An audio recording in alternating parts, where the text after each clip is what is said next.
आता आपला सगळ्यात शेवटचा महत्त्वाचा चॅप्टर म्हणजेच कोऑर्डिनेशन केमिस्ट्री होय.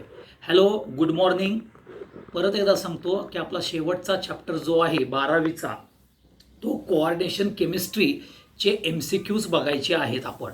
आता हे MCQs बघत असताना एवढं लक्षात घ्या की आपल्याला काही सम सॉर्ट ऑफ एलिमेंट्समधलं ligands, IUPAC character, effective atomic number, VBT, CFT, okay, हे तुम्हाला माहिती पाहिजे. CFTची सुपिरियरिटी ओव्हर VBTची लिमिटेशन्स माहिती पाहिजेत. ओके, कोऑर्डिनेशन नंबर म्हणजे काय, कोऑर्डिनेशन नंबर कशावर डिपेंडंट आहे.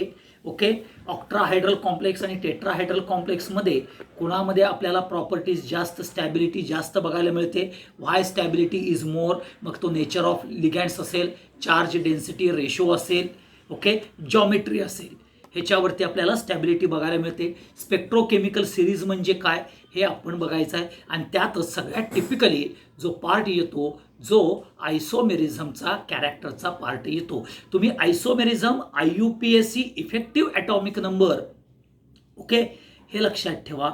आणि सगळ्यात महत्त्वाचा जो मगाशी मी जो पार्ट सांगितला की स्पेक्ट्रोकेमिकल सिरीज, ह्याचा जर व्यवस्थित स्टडी केला तर तुम्हाला बरेचसे कोऑर्डिनेशन केमिस्ट्रीमधले कुठलाही प्रश्न येऊ दे तो तुम्हाला इझिली सोडवता येतो. कोऑर्डिनेशन केमिस्ट्रीवरती 2 प्रश्न तरी आपल्याला बघायला मिळतात. आता काय इम्पॉर्टंट पार्ट जो आहे पर्टिक्युलरली आयसोमेरिझमच्या दृष्टिकोनातून तो मी तुम्हाला सांगणार आहे.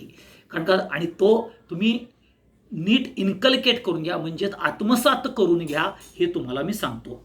आता बघा, स्क्वेअर प्लॅनर कॉम्प्लेक्स तुम्हाला माहिती आहे की जॉमेट्रिकल आयसोमेरिझम देतो. मग त्यातलं कुठलं देतो तर Ma2B2. आता M म्हणजे मेटल, A2 म्हणजे एक लिगँड, B2 म्हणजे एक लिगँड, म्हणजे A एक लिगँड, B एक लिगँड, म्हणजेच Ma2B2 किंवा Ma2BC आणखीन MABCD म्हणजेच ABCD हा तुम्हाला जॉमेट्रिकल आयसोमेरिझम देतो. तर कुठला पॉसिबल नाही आहे तर Ma4 आणि Ma3B हे लक्षात ठेवा. इथं ABCD हे लिगँड्स आहेत हे लक्षात घ्या. Square planar complex of the type MABCD having 4 different ligands give 3 typical isomers. आणि चौथा आयसोमर्स हा पहिल्या आयसोमर्सचीच आपल्याला कॉपी बघायला मिळते. Complexes of type Ma2B4, Ma4BC, Ma3B3 and Ma2B2C2 exhibit geometrical isomerism हे लक्षात ठेवा. Geometrical isomerism is not possible in a tetrahedral complex. पुढं Ma2X2Y2 हा बोथ ऑप्टिकल आणि जॉमेट्रिकल आयसोमेरिझम देतो. ऑक्ट्राहायड्रल complex Ma6, Ma5B do not show a geometrical isomerism. Octahedral complex Ma3B3 exist only 2 isomeric form हे लक्षात ठेवा. आणि ऑक्ट्राहायड्रल MABCDXY हा 15 different geometrical फॉर्म्समध्ये आपल्याला बघायला मिळतो. हा तुम्हाला सगळ्यात महत्त्वाचा पार्ट आपल्याला आयसोमेरिझमच्या बाबतीत बघायला होतो. आता पर्टिक्युलरली आपण ज्या वेळेला कलर कॅरेक्टर्स बघतो, आता कलर कॅरेक्टर्स जो D ब्लॉकमध्ये बघितलेला आहे तोच कलर कॅरेक्टर्स इथं आपल्याला बघायचा आहे. ह्यामध्ये स्पेक्ट्रोकेमिकल सिरीज ही तुम्हाला इम्पॉर्टंट आहे हे लक्षात ठेवा. आणि त्यामध्ये कुठलाही पार्ट तुम्ही वगळून कुठलाही अभ्यास त्याचा करू नका, एवढं लक्षात ठेवा. मग मी पुन्हा एकदा सांगतो तुम्हाला की आपल्याला काय बघायचं आहे. तर ते बघत असताना लक्षात घ्या, इफेक्टिव्ह ॲटॉमिक नंबर म्हणजे काय, व्हेरियस टाईप्स ऑफ लिगँड, मग मोनोडेंटेड कुठला आहे, पॉलिडेंटेड कुठला आहे हे बघायचं आहे. IUPAC वरून फॉर्म्युलावरनं IUPAC ऑक्सिडेशन स्टेट काढायची आहे. ओके, आयसोमेरिझम कॅरेक्टर, मग आयोनायझेशन असेल, लिंकेज असेल, ह्या आयसोमेरिझम कॅरेक्टर्स बघायचे आहेत. ओके, हे लक्षात ठेवा. मग आता आपण MCQ टाईप क्वेश्चन्सला चालू करूया. ओके, आता पहिलाच प्रश्न विचारला आहे, which of the following ligands is a bidentate. तर पहिल्या प्रश्नाचं उत्तर येईल इथिलीन डायअमाइन. आता the green pigment present in a plants, okay, chlorophyll contains the metal. हा तुम्हाला माहिती आहे सगळ्यांनाच की जे बायोलॉजीचे स्टुडंट्स आहेत त्यांना मॅग्नेशियम मेटल बघायला मिळतं. The effective atomic number chromium in CrNH36Cl3. आता हा इफेक्टिव्ह ॲटॉमिक नंबर आपल्याला जर काढायचा असेल तर बघा, आपण Crची पहिल्यांदा ऑक्सिडेशन स्टेट काढा. ऑक्सिडेशन स्टेट आपण ज्या वेळेला काढतो, आता ही ऑक्सिडेशन स्टेट ज्या वेळेला आपण काढणार आहे तर त्यावेळेला आपल्याला Cr+3ची ऑक्सिडेशन स्टेट, तुम्ही Cr3 क्रोमियमची इथं Cr3+ येणार आहे, म्हणजेच त्याचे 3 इलेक्ट्रॉन्स लॉस्ट झालेले आहेत. आणि आपल्याला माहिती आहे क्रोमियमचा ॲटॉमिक नंबर काय आहे तो, ओके. तर आपण जर बघितलं तर त्यामध्ये 33 एवढं आपल्याला बघायला मिळतं. तर effective atomic number of a chromium is equal to 33 हा महत्त्वाचा पार्ट येतो, हे लक्षात ठेवा. पुढं, in which there is outer orbital hybridization. आता आउटर ऑर्बिटल हायब्रिडायझेशन कुणामध्ये येणार आहे तर क्रोमियम NH3 मध्ये आउटर येईल. आता ह्याचं कारण काय आहे, बाकीच्यामध्ये सुद्धा आपल्याला लिगँड्स अमोनियमच आहे, मग ह्याच्यामध्येच काय येणार आहे हे लक्षात ठेवा. तर आपल्याला ज्या वेळेला तुम्ही पार्ट बघता तर ह्यामध्ये आउटर इलेक्ट्रॉनिक कॉन्फिगरेशन्समध्ये आपण 3D2 हा पार्ट येतो. आणि 3D2 पार्ट येत असताना आपल्याला बघा की इफेक्टिव्ह ॲटॉमिक नंबर ज्या वेळेला आपण in which there is a outer orbital hybridisation, तर क्रोमियम NH3 कारण ऑक्सिडेशन स्टेटमुळं आपल्याला क्रोमियमचा मध्ये आउटर ऑर्बिटल हायब्रिडायझेशन येतं ॲज पर व्हॅलेन्स बॉन्ड थेअरीप्रमाणे. पुढं, oxidation number of PT in. आता लक्षात घ्या, PTची व्हॅल्यू तुम्ही x माना. इथिलीन म्हणजेच कसं आहे, न्यूट्रल मॉलिक्यूल आहे म्हणून त्याचा व्हॅल्यू ऑक्सिडेशन नंबर 0 येणार आहे. म्हणजे x+3 × -1 आपण का घेणार आहोत तर Cl3ची -1 आहे. आणि म्हणून तुम्हाला जर बघितलं तर पर्टिक्युलरली हा बी ऑप्शन येतो. तर +2 ही आपल्याला PTची ऑक्सिडेशन स्टेट बघायला मिळते. Ligand in a complex salt are. आता जे लिगँड्स आहेत in a complex salts are, तर ते काय आहेत, ions or molecules linked by a coordinate bonds to a central atom or ion. A group of atoms can function, पुढचं बघा, group of atom can function as a ligand only when, okay, ह्यामध्ये काय आहेत, it has particularly negatively charged ions असले पाहिजेत, हे लक्षात ठेवा. पुढं 8वा, a solution of potassium ferrocyanide would contain dash dash dash ions. किती आयन्स असतील हे आपल्याला बघायचे आहेत. पोटॅशियम फेरोसायनाइड्समध्ये हे जर आपण बघितलं तर 5 आयन्स बघायला मिळतात. आता K4 आहे कारण पोटॅशियम फेरोसायनाइड येतं. आता हे ज्या वेळेला तुम्ही त्याचा फॉर्म्युला मांडाल, ओके, त्या फॉर्म्युला मांडल्यानंतर तुमचा असं लक्षात येईल की K4 Fe6 येतात, म्हणजेच पोटॅशियमचे 4 आणि Fe6चा 1 असे मिळून 5 आयन्स आपल्याला बघायला मिळतात. The coordination number of a copper in a cupro ammonium salt is. आता क्युप्रा अमोनियम सॉल्टमध्ये त्याचा नंबर येतो 4 येतो, हे लक्षात ठेवा. आता पुन्हा बघा, आता तुमचा जो 8वा प्रश्न आहे ना त्याचा आपल्याला पोटॅशियम फेरोसायनाइड त्याचं मॉलिक्युलर फॉर्म्युला दिला आहे बघा, म्हणजे पर्टिक्युलर फॉर्म्युला UPSC वरून दिलेला आहे. K4 Fe6 is called as. आता वरचाच प्रश्न आहे पोटॅशियम फेरोसायनाइड, हे तुमचं उत्तर आलं पाहिजे, हा महत्त्वाचा पार्ट. पुढं, the complex COCl3 thrice NH3 ionises to give. आता ह्यामध्ये जर तो आयोनायझेस असेल CO2+ ओके, कोऑर्डिनेशन नंबर 6 आहे, it will gives a number of CL ions in the solution. म्हणजेच लक्षात घ्या, तुम्हाला नंबर ऑफ CL आयन्स हा नो CL आयन्स हे तुम्हाला बघायला मिळतील, कारण हे सगळे पर्टिक्युलरली स्क्वेअर ब्रॅकेटमध्ये CL3 आणि NH3 हे असणार आहेत, हे लक्षात ठेवा. आणि त्यामुळं त्याच्यामध्ये CL आयन्स हा प्रेझेंट असणार नाही. जर CL आयन्स स्क्वेअर ब्रॅकेटच्या बाहेर असेल तरच तो आयोनायझेशनमध्ये जाईल, आणि तेवढा तो आयोनायझेबल व्हॅलेन्सी आहे, ती म्हणजे प्रायमरी व्हॅलेन्सी आहे. ओके, परंतु इथं लक्षात घ्या, CL3 हा स्क्वेअर ब्रॅकेटमध्ये आहे, म्हणजे कोऑर्डिनेशन स्फिअरमध्ये आहे, आणि त्यामुळं त्याचे CL नॉन आयोनायझेशन कंडिशनमध्ये आहे, तो लक्षात ठेवा.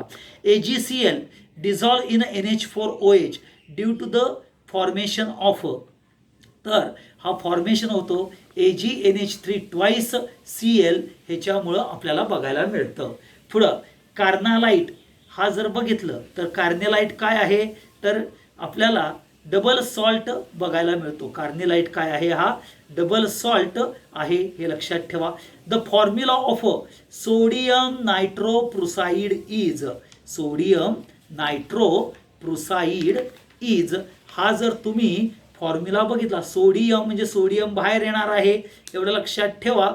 म्हणजेच आपल्याला Na2FeCN5NO हा सोडियम नायट्रोप्रुसाइडचा फॉर्म्युला आहे.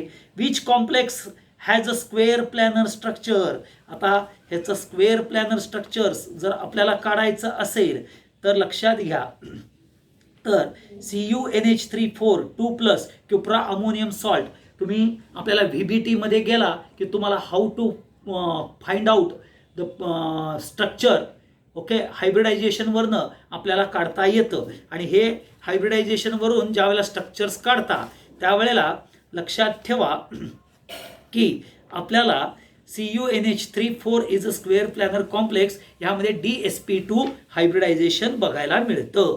ओके, NiCO4 हा नाही, NiCl4 पण नाही, NiH2O6 पण नाही. पुढं CONH3 BrSO4, आणि हा बघा, हा आहे आयोनायझेशन आयसोमर्स आहे. ह्याच्यामध्ये बघा SO4 पहिल्या ह्याच्यामध्ये बाहेर आहे आणि दुसऱ्या ह्याच्यामध्ये आत आहे. Br आत, इकडं पहिल्या ह्याच्यामध्ये आत आहे, नंतर बाहेर आहे. म्हणजेच तुम्हाला आयोनायझेशन आयसोमर्स हे तुम्हाला बघता येतात, हे लक्षात ठेवा.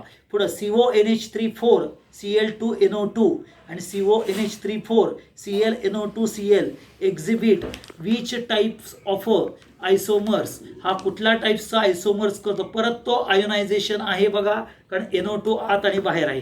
पुढं which of the following complex will show a geometrical as well as optical isomerism. आता जॉमेट्रिकल ॲज वेल ॲज ऑप्टिकल आयसोमेरिझम हे मगाशी मी तुम्हाला सांगितलं की कोण देतं, ओके, हे लक्षात ठेवा. आणि तो जो आयसोमेरिझम देणार आहे PTEN2Cl2, म्हणजेच आपल्याला स्क्वेअर प्लॅनरची आपल्याला बघायला मिळतं, तो तुम्हाला जॉमेट्रिकल ॲज वेल ॲज ऑप्टिकल आयसोमेरिझम हे कॅरेक्टर देतं.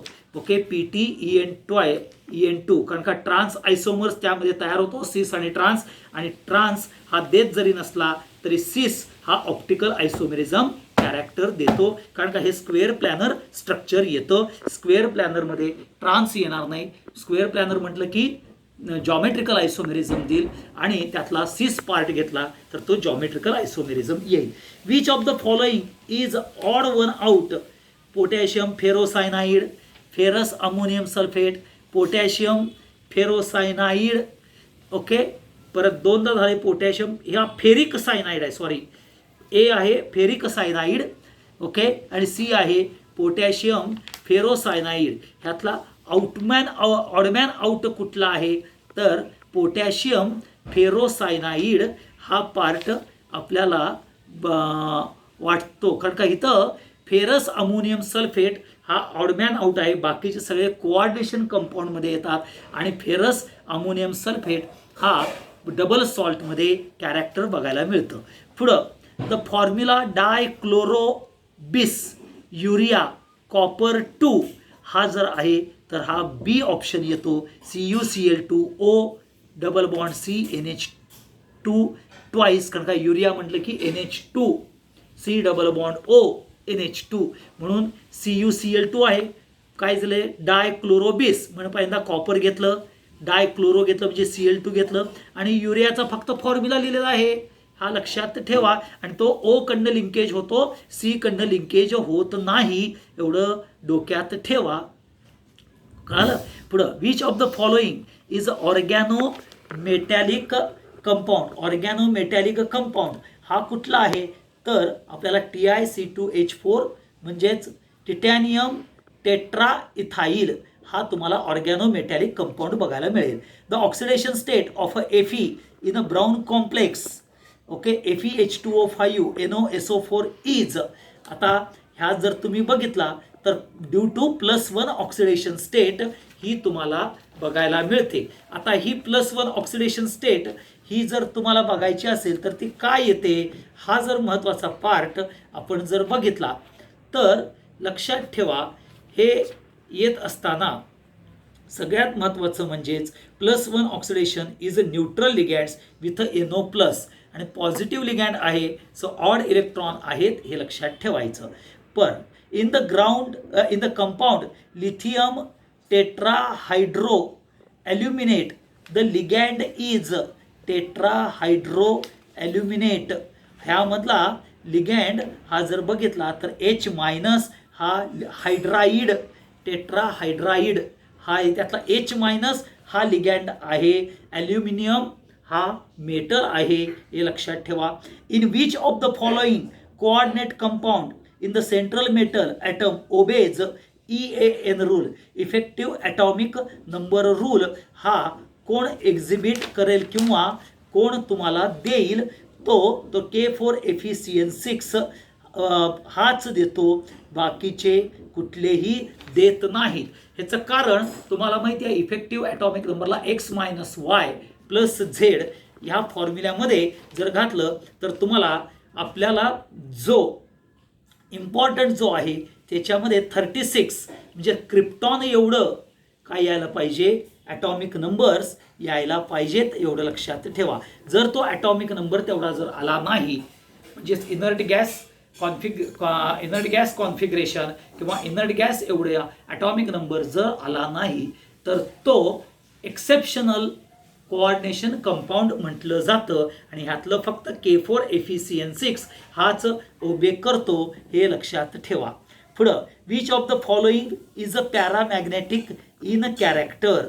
आता पॅरामॅग्नेटिक कॅरेक्टर्समध्ये 2 प्रकार आहेत बघा, NiCO4 आहे, NiCN4 आहे, NiNH3+4 आहे. ह्याच्यामधले ऑक्सिडेशन स्टेट काढली की ऑक्सिडेशन स्टेट काढल्यानंतर how much unpaired electrons are present हे तुम्हाला बघता येतं आणि तो अनपेड इलेक्ट्रॉन्स हा NiNH3 2+ मध्ये आपल्याला बघायला मिळतो. आणि म्हणून त्यामध्ये जर बघितलं तर तुम्हाला पॅरामॅग्नेटिक कॅरेक्टर हे बघायला मिळतं, कारण NiNH3 ह्याच्यामध्ये Ni2+ ही ऑक्सिडेशन स्टेट एक्झिबिट करतो आणि त्यामुळं तो sp3 हायब्रिडायझेशनमध्ये जातो आणि तो पॅरामॅग्नेटिकमध्ये होतो. परंतु NiCO4 इथं पेअरिंग ऑफ इलेक्ट्रॉन्स होत असल्यामुळं तो डायमॅग्नेटिक कॅरेक्टर्स येतं, हे लक्षात ठेवा.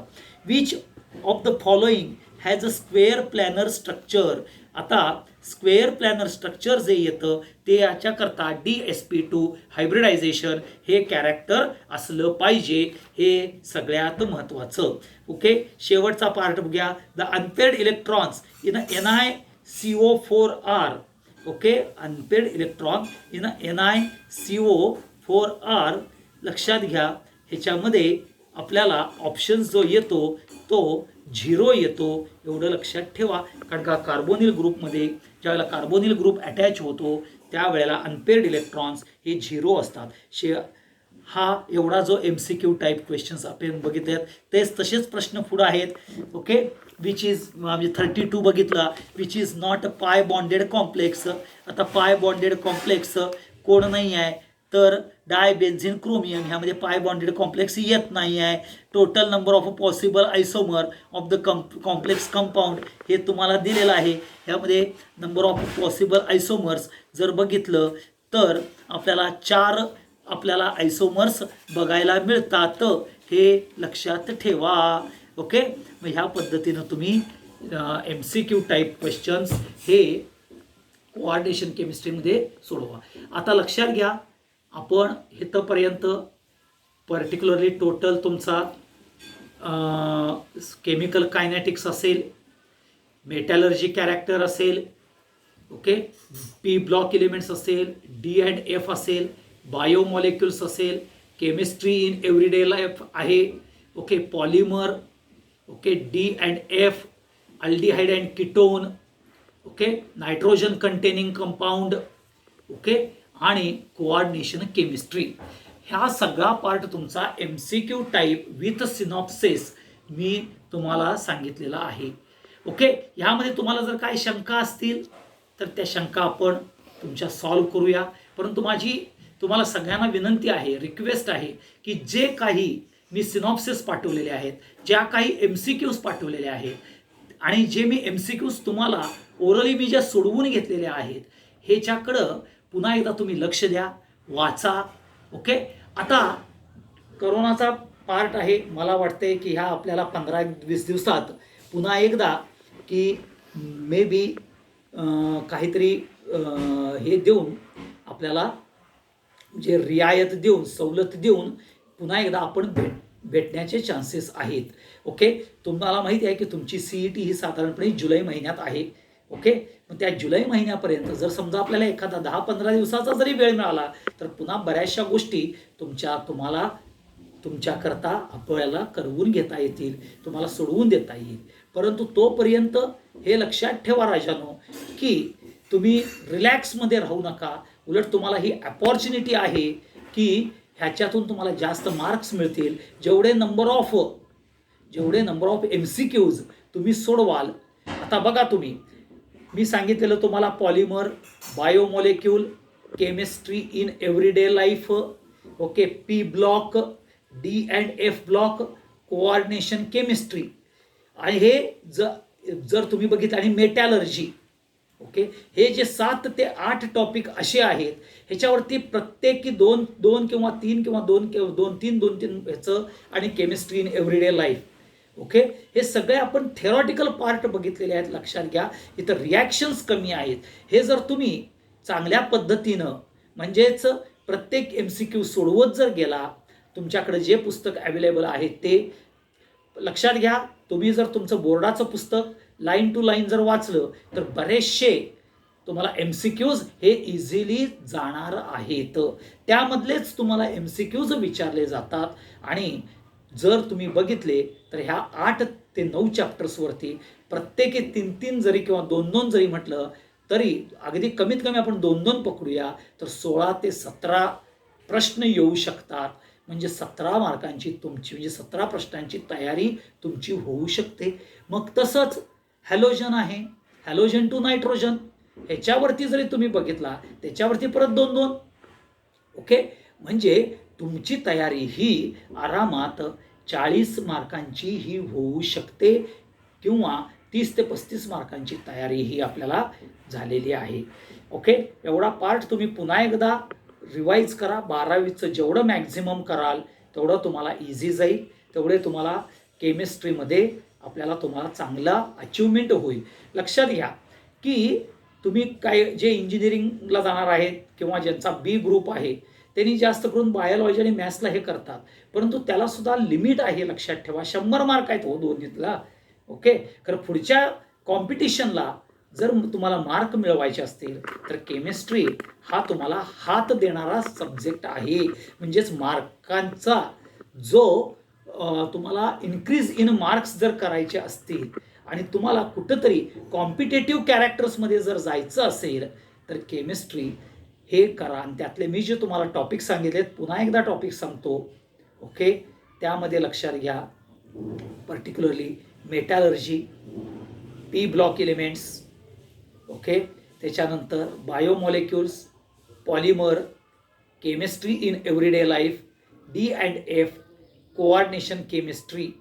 ओके, हा टिपिकली पार्ट तुम्ही चांगल्यापैकी करूनच जावा.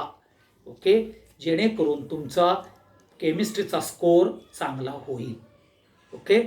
आणि you are free to contact me at any time. परंतु माझ्या असं लक्षात आले की तुम्ही बरीच जण व्हिडिओजच बघत नाही आहे. ओके. आणि व्हिडिओ न बघता तुम्हाला इंजिनिअरिंगला ॲडमिशन मिळेल किंवा फार्मसीला ॲडमिशन मिळेल, हे कसं मिळेल हे तुम्ही ठरवा फक्त राजांनो. CET क्रॅश कोर्सच्या विद्यार्थ्यांना माझी कळकळीची विनंती आहे की तुम्ही जे काही सगळ्यांनी पाठवलेले व्हिडिओज असतील, त्यांनी सोडवून घेतलेले MCQs असतील, त्यांनी सांगितलेल्या टिप्स असतील, ह्या टिप्सच्या आधारानं तुम्हाला अजून परत 1 महिना मिळालेला आहे, त्या महिन्याचं युटिलायझेशन करा. आणि लक्षात घ्या, तुमची CET होणार आहे ती कॅन्सल होणार नाही. If you are in that phase की बाकीच्या परीक्षा कॅन्सल केल्यात म्हणजे आमची CET पण कॅन्सल होईल आणि बोर्डावरती आम्हाला इंजिनिअरिंगला किंवा फार्मसीला ॲडमिशन मिळेल, तर हे बघू नका, हे डोक्यात ठेवू नका. हे तुम्हाला मी पुन्हा एकदा कळकळीची विनंती करतो. आणि अभ्यास तेवढा चांगल्यापैकी करा. पुन्हा MCQs बघायला चालू करा. पुन्हा रिव्हिजिट द्या, रिवाईज करा, रिपिटेशन करा. ओके. जेणेकरून तुम्हाला केमिस्ट्री चांगल्यापैकी जाईल, बाकीचे सुद्धा टॉपिक्स सब्जेक्ट चांगले जाईल आणि you can achieve your score. Thank you very much.